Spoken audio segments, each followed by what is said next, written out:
தமிழ் சினிமாவை அடுத்த கட்டத்துக்கு கொண்டு செல்லக்கூடிய முக்கியமான படம் இந்த கூலி படம் தான். மொபைலை ஓப்பன் ஆக்கினாக்கா எல்லா இடத்துலும் எல்லா யூடியூப் சேனல்காரர்களும் கூலி கூலி அப்டேட்டு தான். கூலியோட ட்ரெண்டு எப்படி இவ்வளோ உயரத்தில் உயர்ந்தது? இது படம் தோல்வியாவதற்கு சாத்தியமா, இல்லை இந்த ட்ரெண்டு படத்தை வெற்றி பெறுவதற்கு சாத்தியமா? இரண்டுக்கும் சாத்தியம் இருக்கிறது. அதே சமயம் தமிழ் சினிமாவின் பரிணாம வளர்ச்சியில் ஓரொரு காலகட்டங்கள் கழியும் பொழுது ஓரொரு இயக்குனர்கள் பிரபலமாகி முன்னேறி வருவார்கள். அதில் முக்கிய பங்கு வகிக்கும் நம் புது இயக்குனரான லோகேஷ் கனகராஜ் ஒரு வித்தியாசமான இயக்குனர் தான். இந்த காலத்தில் இப்பொழுதைய ட்ரெண்டு என்ன, இப்பொழுது உள்ள மனிதர்களுக்கு எதெல்லாம் விருப்பம், இப்பொழுது படிக்கக்கூடிய காலேஜ் ஸ்டூடெண்ட்ஸ்களுக்கெல்லாம் எதெல்லாம் தேவை, அவர்களுக்கு எதெல்லாம் விரும்புகிறார்கள் என்பதை இவர் தெரிந்தவர்தான் நம் லோகேஷ் கனகராஜ். அதனால்தான் ஒரு இந்தியன் இயக்குனர் பாருங்க இவ்வளோ ஃபேன்ஸ் வச்சிருக்காரு, ரசிகர் கூட்டத்தையே வச்சிருக்காரு. அது இந்தியாவிலேயே ஒரே ஒரு ஆள், அது லோகேஷ் கனகராஜ் மட்டும்தான்.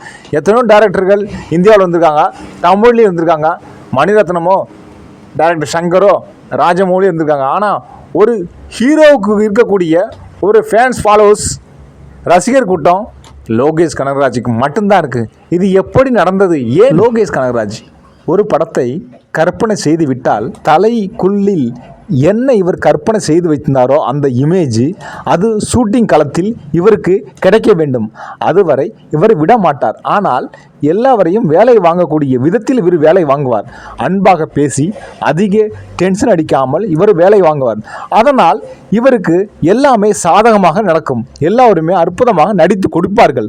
அதனால் தான் இவருடைய படம் இதுபோல் விஜயமாகி வருகின்றது. நம்பர் 1 சாதனைகளை செய்து வருகிறது. வேலை வாங்கக்கூடிய விதத்தில் வேலை வாங்கக்கூடிய டைரக்டர் தான் லோகேஷ் கனகராஜ். இவர் இத்தனை பெரிய இந்திய சினிமா ஜாம்பவான்களை வைத்து படம் எடுக்கும்போது இவர் எப்படி வேலை வாங்குவார்?